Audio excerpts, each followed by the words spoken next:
Well, hello. Where have you been? I apologize for my little leave of absence. I have been on a few holidays. I went to Europe to celebrate my mother-in-law's 60th birthday, and then I've been back working on some new paintings and a 2026 calendar. I have 3 new calendars now available on my website in 2 sizes. Why not add 12 pieces of my art to your home throughout the year? This is my botanical calendar. I always go for this size because I prefer this size square. And I also offer this really cutie little size. This is my landscape calendar, and you can see the size difference of the months at the bottom. I love making these calendars. It's honestly hard for me to narrow down which pieces I'm going to put in the calendar because I don't know. I'm a huge fan of my art. Is that gauche to say? I love what I make. I spend a lot of time deciding what's going to go for each month. So we have like Cinque Terre. This is in July. It's summer and it feels really nice and summery to me. Let's see. I always go to I'm a December baby, so I choose what I love for December. This was the gate in Settignano, right outside of Florence, one of my favorite pieces. Let's see what I chose in the botanical one as well. Ooh, May. Sorry. Pause, please. May and June. In this botanical one, you got lucky. September, our cover girl, and December. I chose the sunflower. You know, I feel like when it comes to December, we get a lot of Christmas. We get a lot of winter. We get a lot of gloom. And I thought, I would love to see some sunlight. Because guess what? Seasonal depression gets ya. So I thought that's a nice little piece of sunlight for your house when you reach the gloomy month of December. This actually started my calendar journey, is my birth flower calendar. I painted each month's flower. Each month has their name, what the flower is, and what it means. So February is the violet, true love and innocence. It's precious. April, you're a little daisy. You're pure and innocent. And each month just continues on this way. I always offer this calendar, so it's a tried and true. On top of that, this will be the last thing that I talk about calendars because my gosh, if you guys haven't gotten on to a perpetual calendar, what are you doing? They're the best. This uses the same birth month flowers, but you use it every single year. There's no year that is associated with it, so it's just for like birthdays and anniversaries, and it's really handy. You know, it was my little baby cat, Remy's birthday on November 1st. I'll be a bad mom for a second. I would have forgotten. Just would have forgotten. I flipped to November and I was like, oh, okay, I'm so glad I have this calendar because I would have forgotten and he would not have gotten his favorite little wet treat. I highly recommend. So get on this train, get yourself a perpetual calendar. And if not, get yourself a 2026 calendar. You will not regret it. You'll keep track of your stuff. Just been really busy. But we're back, we're settled, we're gonna get back into the swing of things. Today, what I wanted to share with you was a painting I did from my European holiday. This is a beautiful door outside of Amsterdam in a town called Den Bosch. I remember when I first saw this door, I actually saw the dahlia first. It pulled me in. I didn't have a choice but to go over and take a photo of it. And then when I looked past the dahlia, I saw this door. And it was just a moment that felt so surreal and very special. And I just knew right then, I have to paint this. This is a moment I need to put onto paper. Like all of my content, I film on my phone. So something about this video is I was originally only planning on filming this for my Instagram Reels. I really wanted to be in the moment painting it to get back into my process. But I've had enough people ask me if I was going to make a YouTube tutorial about it. So that's what today is. I just wanted to make a note of that because some of the clips will be vertical, others will be in the landscape mode. I'm still learning, I'm still figuring this all out, so please bear with me. Either way, I appreciate you being here and I'm excited to share this process with you. So let's go. All right, so to get started on this door, I sketched the initial drawing just with a regular mechanical pencil, and then I went in with Micron pens to do the pen drawing. Micron pens are great, they're waterproof, and you can get nice weights with them. What I'm doing here is I'm just doing a wet on wet technique for my initial layer. The wet on wet in this painting is crucial because this door, let me tell you, is about 7 or 8 mixes of oranges all together to create the glow of this red orange wooden door. And I do want to preface that I don't usually use more than one palette in a painting, but this one required all of my arsenal, really. So I used my 48 half pan Schminke palette and 48 half pan Mungyo palette and a single tube from Daniel Smith. I'm going to give you a general mixes that I used. I don't know exactly the combination, unfortunately, but I'm just going for the vibes, right? So right now what I'm doing is I'm looking at my reference photo and I'm moving fast. I am putting down the washes of color that I've had pre-mixed into the areas that I see fit. So you'll see I just switched from a nice bright orange over to a really dark burgundy. This side of the door is a lot more in shadow, so I really wanted to get that established quickly. Remember, watercolors dry much lighter than you see. So at this point, I'm not very worried about it being kind of messy. Really, I'm going for the blend. I want all the colors to bleed into each other and be seamless, so I'm moving quick. Something else that you'll see is that I am easily avoiding those leaves and the things that are on the forefront of the door because I used masking fluid to cover them up. And masking fluid really helps just let you paint over the things that you want to keep on the forefront. So the orange mixes that I have would be different combinations of, I have probably some English Venetian red in there, cadmium red light, transparent orange, chromatic orange hue. There'd probably be an Indian yellow in there somewhere. And I know I did dip into some scarlet red as well. All those colors were from my Schminke palette. Then I would have gone also into my Mungyo and used scarlet, some vermilion, permanent red, and the single tube of quinacridone coral from Daniel Smith. And I believe when I started doing the shadows and things, I would have gone into an Indian red from my Schminke palette as well. Here I'm just looking at the reference photo and you can see that there's a vine that overlays the top of the door. So I'm making that shadow right now. It just looks like a mess of colors, but what that is the drop shadow from those vines. So I'm making it loose and blurry with the other colors so it can look like there is the depth coming from above. And I'm just placing that in. Right now the first layer is still lightly damp. It's not so wet, but things are still able to be moving around and it's workable. So I'm just keeping really aware of how wet my area is. Here I'm just darkening up that side shadow over here with that same mix. Definitely looks like there's a lot of Indian red in there. And English Venetian red probably. Potentially Perylene violet as well. So that is just punching up that depth right there. I'm following the curves and what I see in the reference photo to just mimic the reality that I saw in that beautiful red door that day.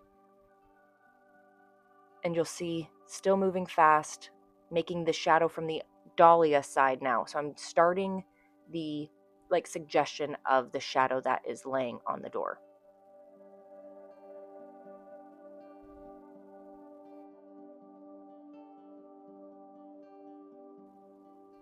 And making little leaf-like strokes.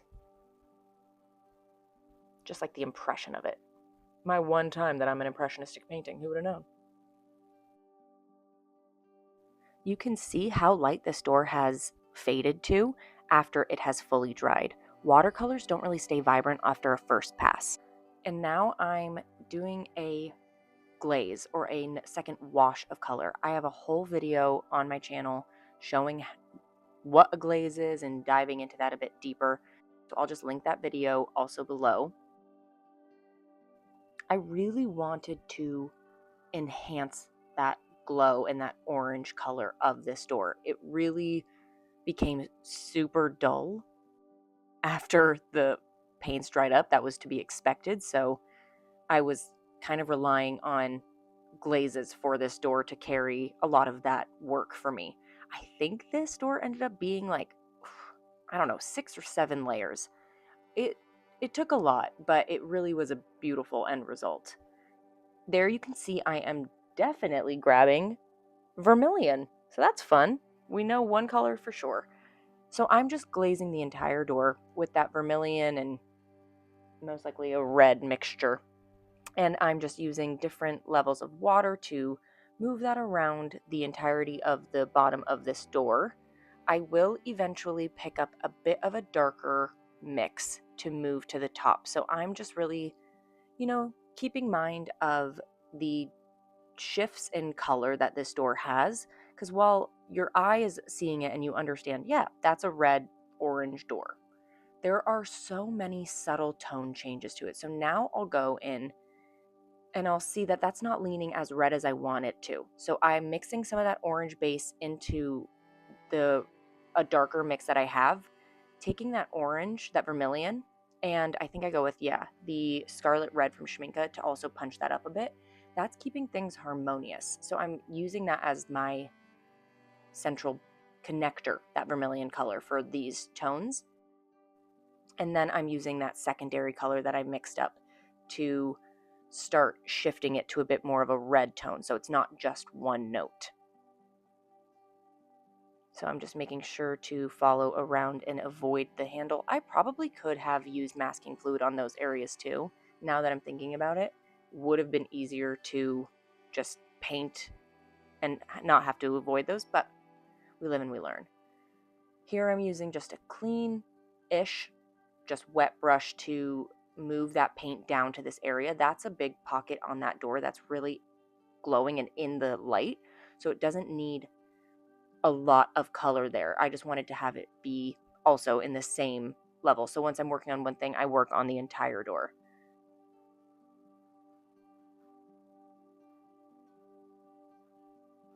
That continues the shadow over on that side of the door. And just making sure everything blends together. I liked that the dryish brush had that bit of texture on the glowing, like the brighter part on the left hand of the windows. So I left that texture in there and I thought that kind of gave a nice wood grain. And then I'm continuing over these center little slats in between the windows. So all the layers stay consistent going through. Taking that dark mix of, I'm assuming, Indian red and perylene violet, I am starting to make my most defined and deepest shadows that you will see on this painting. So that's right underneath that little lip on the door, and also starting to create those really dark shadows created from the vines above.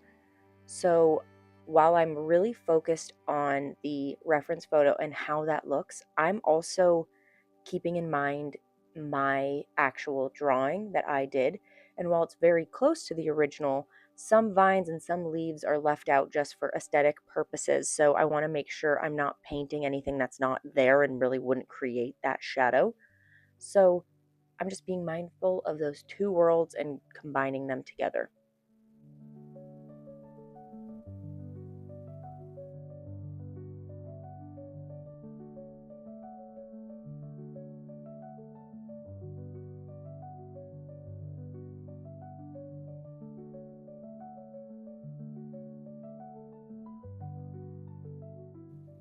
Repeating the same thing on the other side. I'm creating those little tiny leaves that I see above and just painting them in where they would live and basing it off the reference photo. I think this detail really helped this door feel a lot more present in the world that I'm painting. And it's such a fun detail, and I really enjoyed the final result of it.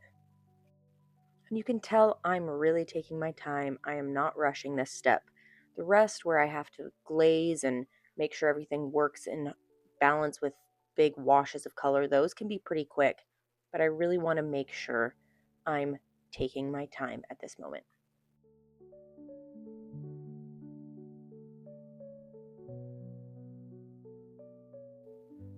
These little arches, I wasn't sure if I was going to add them at first, but then I remembered who I am. I'm a detail girly through and through. So I decided at this step it was the perfect time to start making those little shadowed arches that live in between each of the panels at the front of the door. So I take my darker mix of orange and I start laying it out just in that arch shape. And then I blend it down and I take a cleanish brush to just blend out that panel.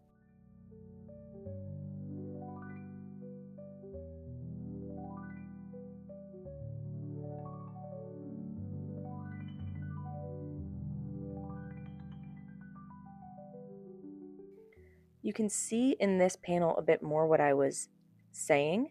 So I'm taking that really concentrated amount of paint, just drawing that down in the depth of the shadow. You can see I went from a lighter orange into the darker shadow color. So just continuing the colors that I already have laid out on my paper, and then using a clean brush and just buffing that out into the rest of the panel. So it's like kind of a concentrated glaze, if you will. I don't know if I'd go as far as to say that, but I am adding in another layer of color with this technique. Each of these little archways are unique in their own colors and their own properties, so I'm just really, again, like always, focusing on the colors that I'm seeing in the reference photo. This center panel leaned a little bit more like hot red.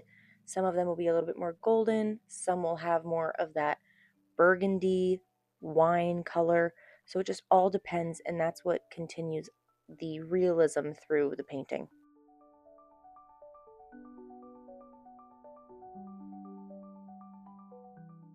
Moving on to our next layer, I'm taking my medium color that I have here. So I have my lighter oranges, the darker burgundies, and then we have this middle red shade that I'm placing into this area to create this blurred shadow that's from the overlapping vines.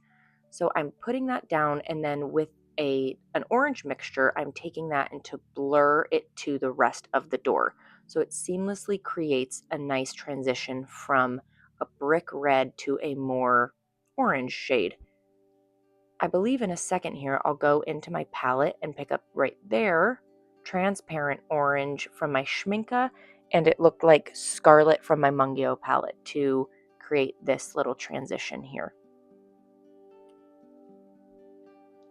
Using chromatic orange hue, almost straight out of the pan, I place that on the edge of my brick color to create that completely seamless transition.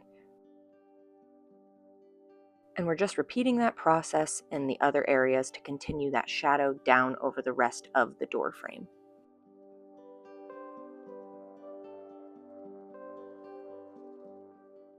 Using a lightly damp brush that's clean of color and just blurring at those edges. We really want these transitions to be soft and gentle.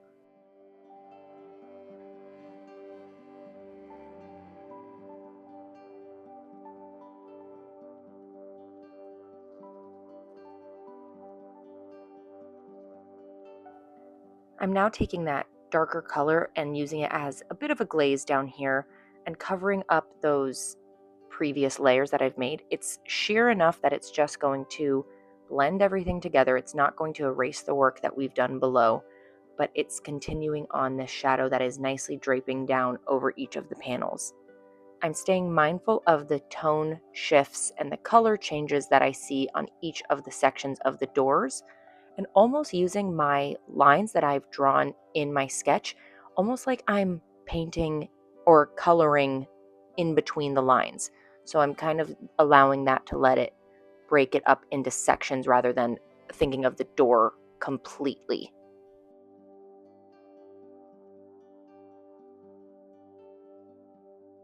Starting another glaze on this half of the door, a little bit more of like a peachy salmony color that I'm bringing down, keeping that area light and bright. I do not want this to get dark by any means in that area. The rest of the door will be significantly darker than that little pocket right there.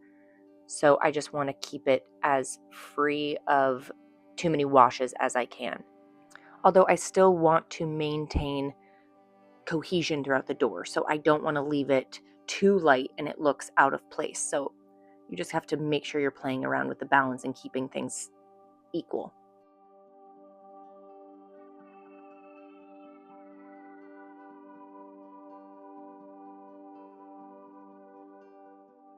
Then in the reference photo here, this part of the door is this fiery orange color that I really wanted to make sure I captured. So I took cadmium red light and transparent orange and really tried punching that up as bright as I could. You can see I'm kind of running out of pan space, so I'm doing the best I can, but there's this like fiery glow on the edge of this, the darkest shadow that I will eventually create underneath this orange that I'm making. But I'm just not afraid of making this glow. I really want it to be impactful. And you'll notice that I'm blurring it out with a pretty dry brush at this point, and I am softening it down into the eventual dark shadow that I'm making. So then when I do add that dark brick maroon color on there, it's a seamless transition. And then to create harmony throughout the door, I'll add that orange as well up into different areas that I see in the reference photo. And that lives in this top right curve of the door, but that just keeps that color story going throughout the painting.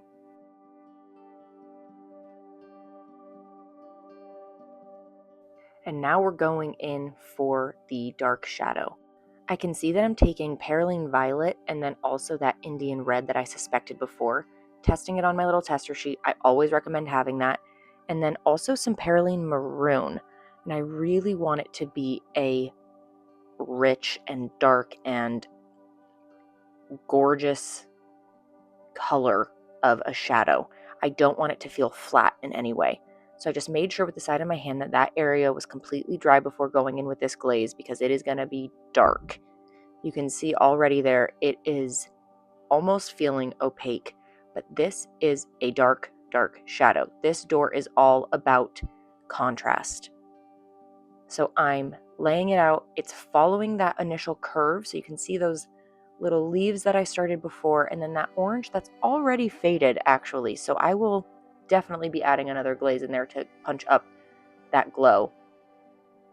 But I'm taking that shade, it looks like I just added some scarlet red in there as well. I wanted it to be a little bit more vibrant. And I'm just following that little U-shaped curve, avoiding this tiny lip on that bottom part of the door, and using my brush in upward stroke motions to create that seamless blend.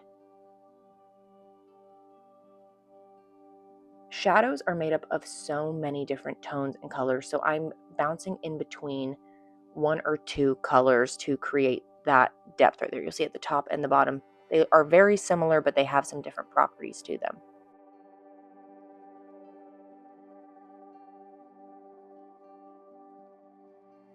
And I'm just taking that color and enhancing those initial dark shadows of the little curves in the panels on the front of the door to continue that shadow going up, because it is continuing on upward into the rest of that door frame.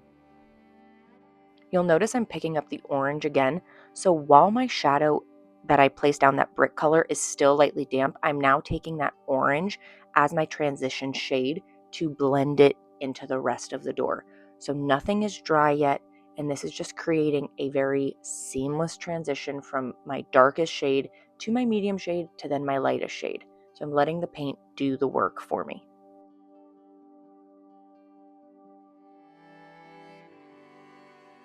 And there's a lot of textures that are going to come to play in this shadow. The dahlia is going to cast a nice shadow onto this door.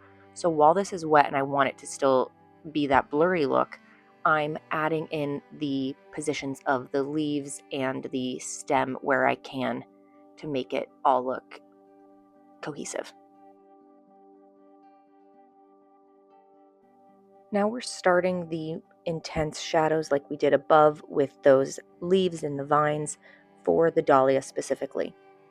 So I'm just following the reference photo and creating the stem, and then I'll paint the shape of the leaves and the actual flower itself where it is represented on the door.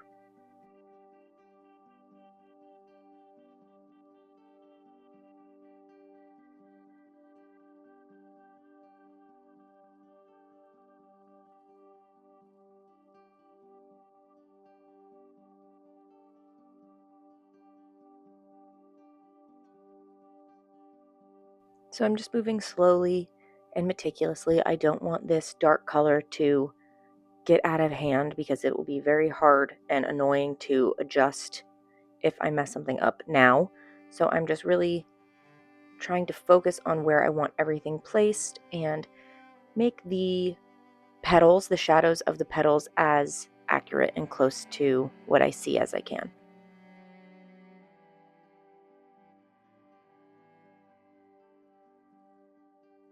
Continuing on with the extra leaves that we see on the stem in front of us, and just really focusing in on that really gorgeous dark brick color. I don't really know if it's brick at this point, but that's what we're going with. Starting on another glaze of this shadow. I told you there's a lot of glazes in this video, but I'm taking a more red base, not as much of the Perylene Violet. It fades and dries down pretty dusty looking, and while it's a great color to include, it needs some help sometimes. So I'm taking a little bit more of the red, and I'm also now just enhancing those little divots from those curves that I was talking about earlier. So we're starting with those little details to add into the shadow, since we don't want the shadow to just be a flat shape.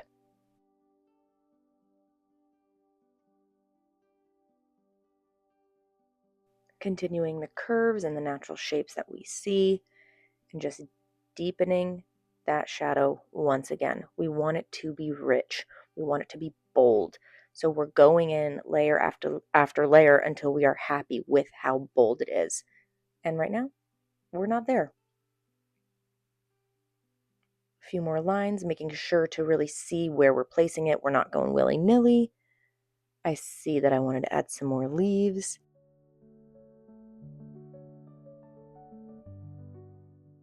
Taking a really gorgeous red, I'm sure that was a lot of scarlet red right there, and making that part of the shadow have even more depth to it, and getting that orangey, fiery transition even brighter than before.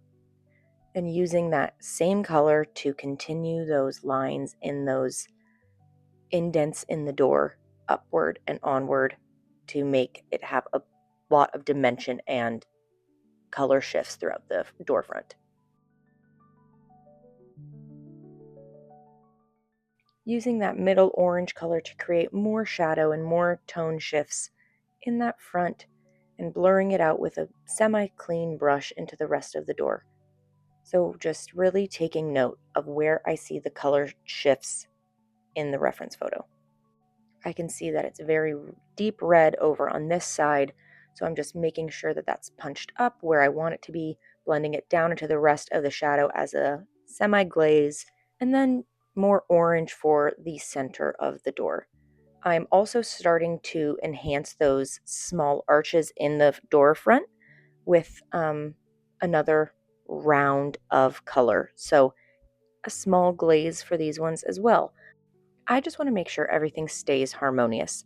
I don't want something to look forgotten about, or that it's not as rich in its tone as the rest of the door. You want to make sure everything plays into its neighboring object.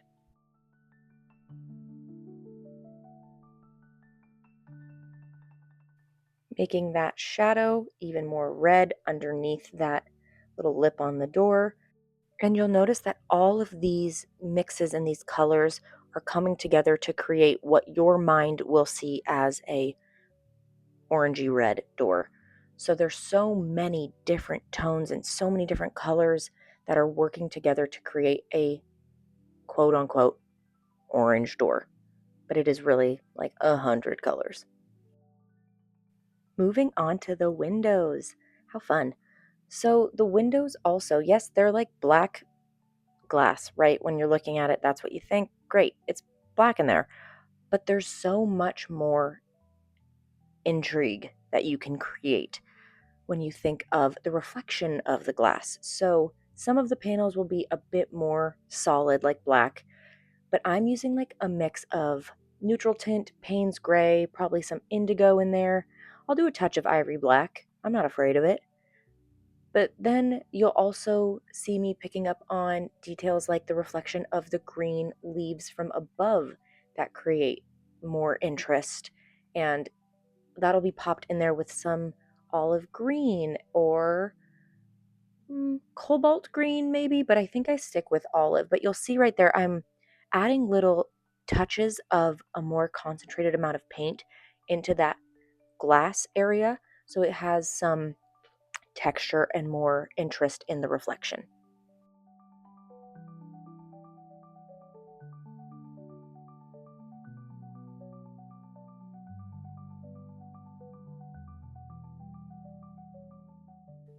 I feel like when I painted these windows, this door really started to feel a lot more grounded and a lot more like, oh, this is a door and it is looking good. It really helped feel like it was more a part of a world than just floating in space, really. And just like the rest of the door, these panes of glass have different values and different amounts of shadow, and they reflect light differently. So they're not just flat one note colors that we can just zoom past. And here that olive green really comes into play. So I'm placing it in that top left corner of that pane that I'm working on now, because that's where the concentrated amount of leaves were reflecting into that glass. So I wanted to make sure I was capturing that in this moment. I want these windows to feel like they are transparent and that you can see through them into the house. I would be a little nosy, if you will, so like that there's life behind that door. So by creating those little shadows from the leaves also here, it's creating that sense of three-dimensionality, tell me if that's a word, into the rest of the painting.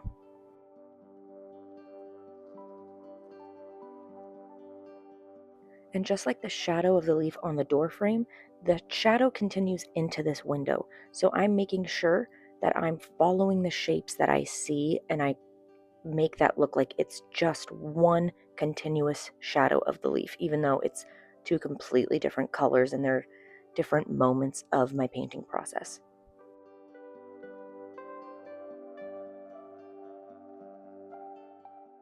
That's one of my favorite details. It kind of tricks the mind into just seeing everything as one piece, even though it is so many different layers, different colors, and different things that have to come together to create something that looks effortless, when it is not. There's a lot of effort. Now, working on these final 4 panes of glass, I want you to look at the other panes that we have already painted, and you'll see that they just are a continuation of the shadows from the leaves from above, from one side of the door frame through the glass to the other side of the door frame. So it looks transparent and that there is life beyond this door.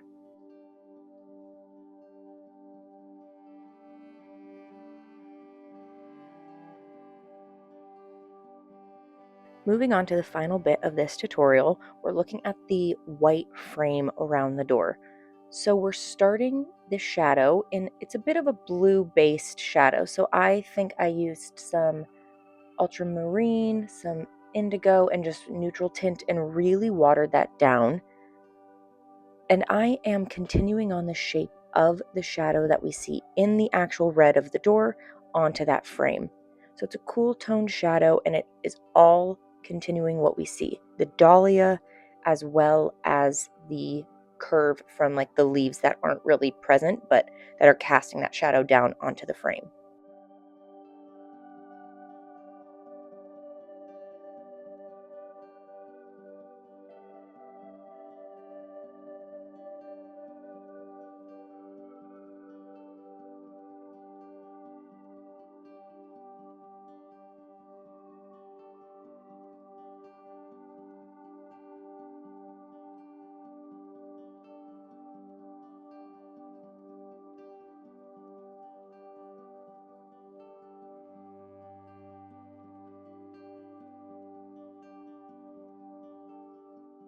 Continuing it on the other side as well.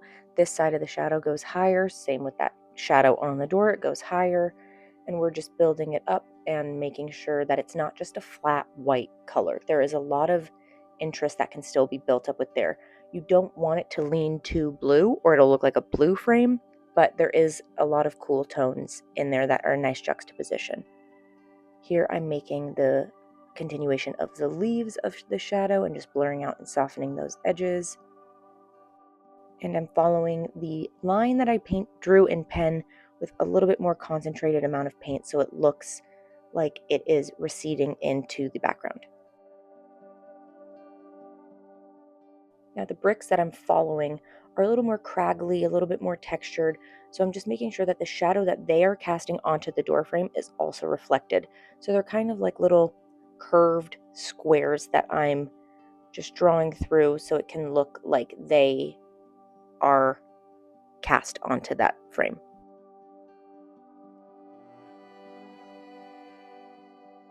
And some of the bricks are bigger, so they have a deeper shadow that they're casting. And didn't I tell you, I love a detail?